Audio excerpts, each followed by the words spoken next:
naamini uongozi ya jamii ya Mulembe itatoka kwa mlima.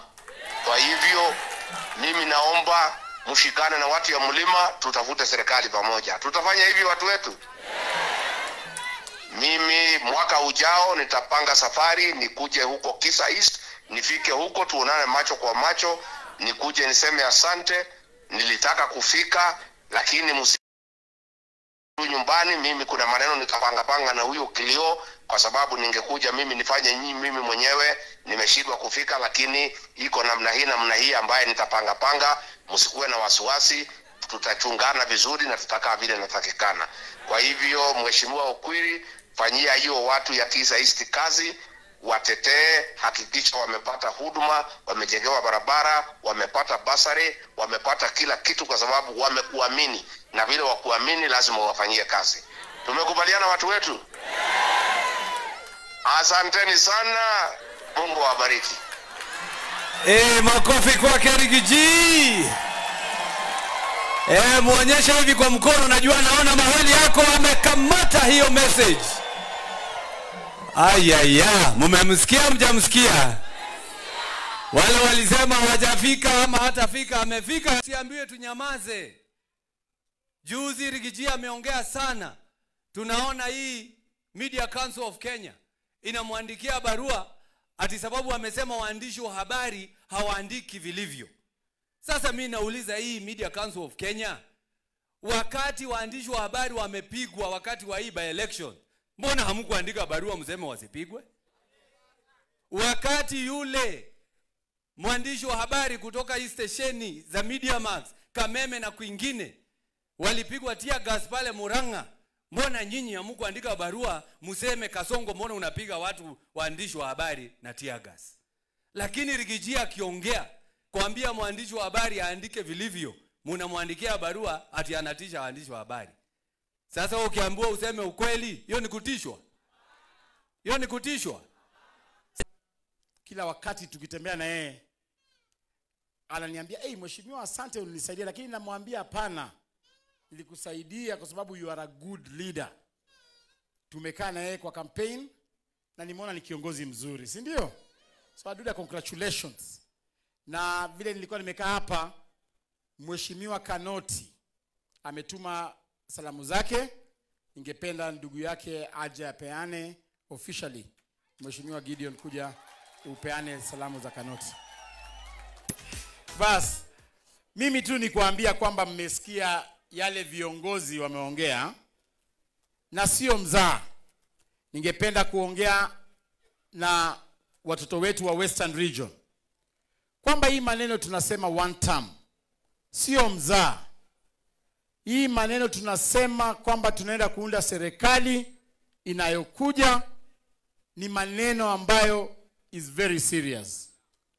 Mimi nakumbuka for so many years viongozi wetu Musalia na Wetangula walikuwa wamekosa hesabu ya kuingia katika serikali.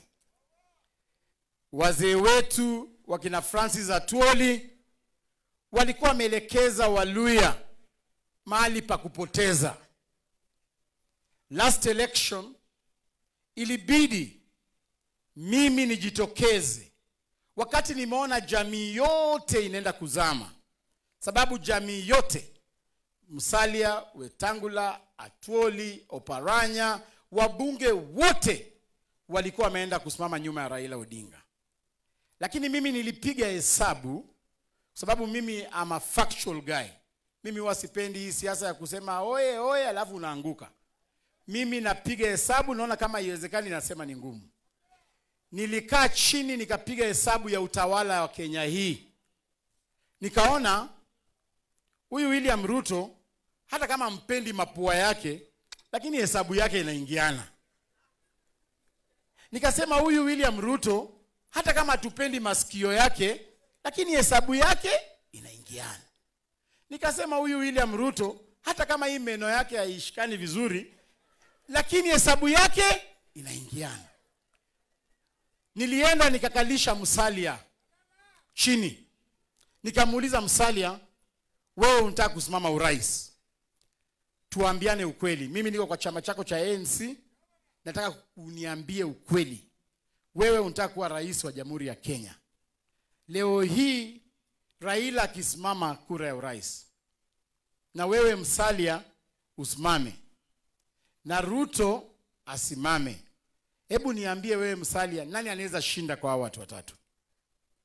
Akaniambia yeye anaona Raila atakuwa number 1, number 2 atakuwa Ruto, alafu yeye atakuwa number 3.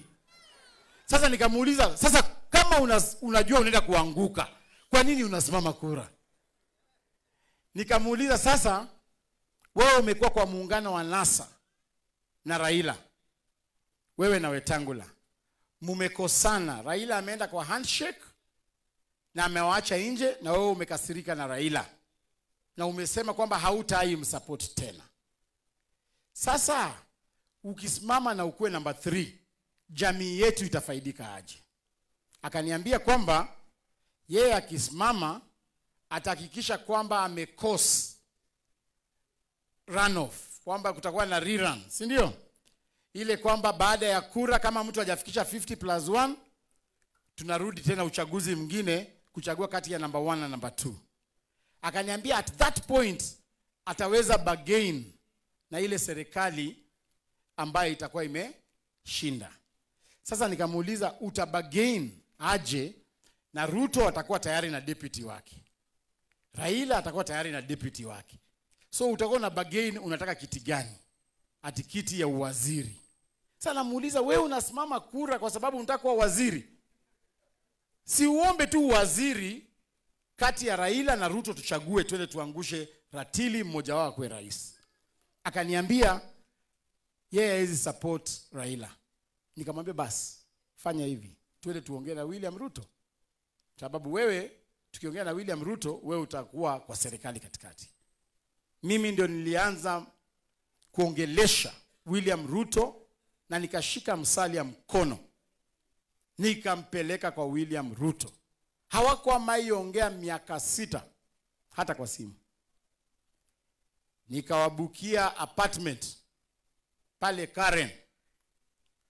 William Ruto akasema mimi nikuje tu na Musalia, hakuna dereva, hakuna bodyguard.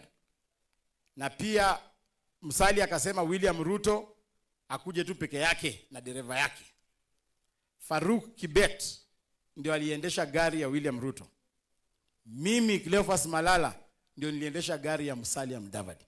Tukaacha masimu zetu nyuma, tukasema tuende tuingie kwa hiyo apartment. Kufika pale wakaingia, wakasemezana, tukaongea paka vile tulikubaliana kuweka sahihi kwamba sasa tuunge mkono William Ruto. Vile kura ilifika tukashinda. So kama tungefuata Raila, jamii yote ya Western Region ambaye saa hii inajidai kwamba iko kwa serikali, ambaye mimi ndio niliwapeleka, hawa wabunge wote walikuwa wamepotea njia. Wakina Aseka Miradi, wakina Nabii, wabunge wote 12 walikuwa wamefuata wrong route. Huyu Atuoli ambaye anasema ati yeye anajua kuchagua uongozi alikuwa amepotea njia. Ilikuwa mimi ambaye nilishika Musalia mkono nikampeleka kwa William Ruto. Ndio nasikianga, unajua huyu Wetangula alikuja tu kama sosa. Yaani tulichukua Musalia, alafu Wetangula kafuata kama sosa. Maenda kwa hoteli ukaitisha ugali, alafu hujashiba, alafu unakatiwa sosa. Wewe ni sosa, wewe ugali sosa wewe. Tuliongea tukakubaliana, ndio Wetangula akakuja baadaye. So saa hii mimi nawaambia jamii yangu Waluya, mimi nimekaa chini nimepiga hesabu. Sasa hivi jamii ya Wakikuyu ambaye ni 7 million votes, jamii ya Wakamba ambaye ni 3 million votes, jamii ya Wamasai ambaye ni almost 1 million votes, jamii ya Wakisii ambaye ni almost 1.3 million votes, wakishikana, hata mpige kura kiasi gani, hamutashinda hizo kura. Hamutashinda hizo kura. Mimi tena nimekuja kuwaambia leo hapa, tafadhalini tufunguke macho. That is why mimi nimesema mimi nitaungana mkono na ile hesabu ambayo itaunda serikali. Saa hii huku mahali penye tuko kikiumana na waseme sasa wanataka Muluya akuwe president ama deputy president, sababu sisi ndio tuko na watu wengi. That is why nimesema mimi na ndugu yangu natembea, hata nini ikuja katikati yetu ni lazima tushikane mkono. Nimesema mimi na ndugu yangu Eugene Wamalwa, hata walete vitina kiasi gani, tutashikana mkono. Nimesema kama iko mtu sielewani naye kisiasa na kimawazo, ni huyu mtu anaitwa Boni Khalwale. Lakini nimesema hata kama tuelewani Boni Khalwale, paka tufanye kazi na yeye pamoja, tuhakikishe kwamba Kasongo ameenda nyumbani. We have sacrificed our personal ambitions.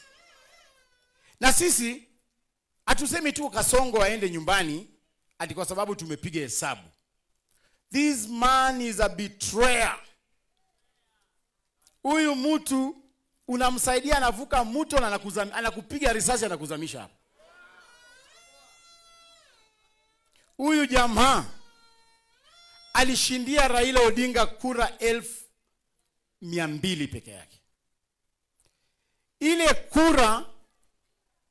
Ile kura ambaye mimi na Musalia na Wetangula tuliangusha ratili, tulitoa kwa Raila tukaweka kwa Ruto, ndio ilipitisha William Ruto.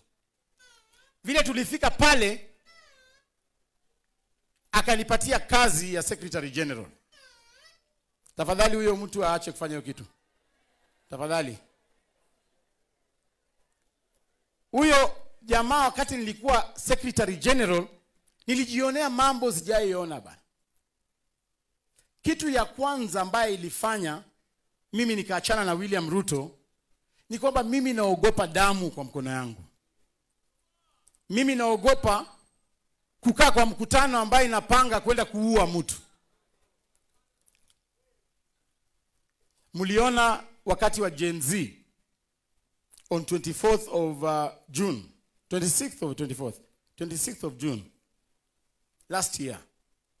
Muliona Rigathi Gachagua na mimi nilikuwa Secretary General, Rigiji alikuwa Deputy President. Wakati Gen Z walikuwa wanafanya maandamano, mimi sikuongea kitu yoyote.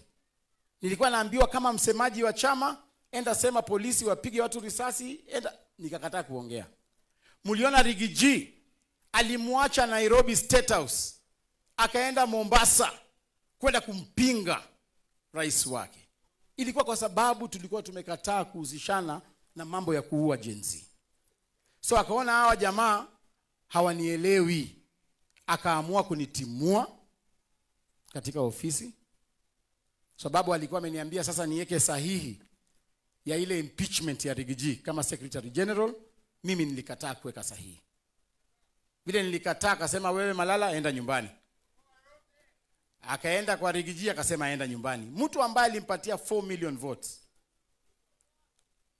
Akaenda kadhulumu Rigiji. Akachukua pesa yote ya Rigiji akafunga. Akaenda katuma paka mapolisi kwa nyumba ya Rigiji. Ati Rigiji apige magoti mbele ya watoto wake. So huyu jamaa hana shukrani. Jambo la pili, wakati tulikuwa tumekubaliana ile mkataba na William Ruto kwamba tunaenda kuleta maendeleo hapa kwetu, mimi nikikaa kwa hiyo meza nilikuwa nakaa nasema munipatie ya watu wangu pia. That is why walimu ambao tuliandika, wale watoto nimeweka kwa jeshi, ilikuwa kwa sababu ya kupigania haki ya Mluya pale. Huyu Ramoya nimeweka walimu 300 mimi, and I want to challenge Musalia Mudavadi akuje alainishe hapa watu ambao ameandika kwa serikali. Mimi nimeandika watu katika KRA, katika polisi, katika serikali wengi. Nataka kukuchallenge Moses Masika Wetangula, ukuje uweke hapa watu ambao wewe pia umeandika kwa serikali. Hakuna.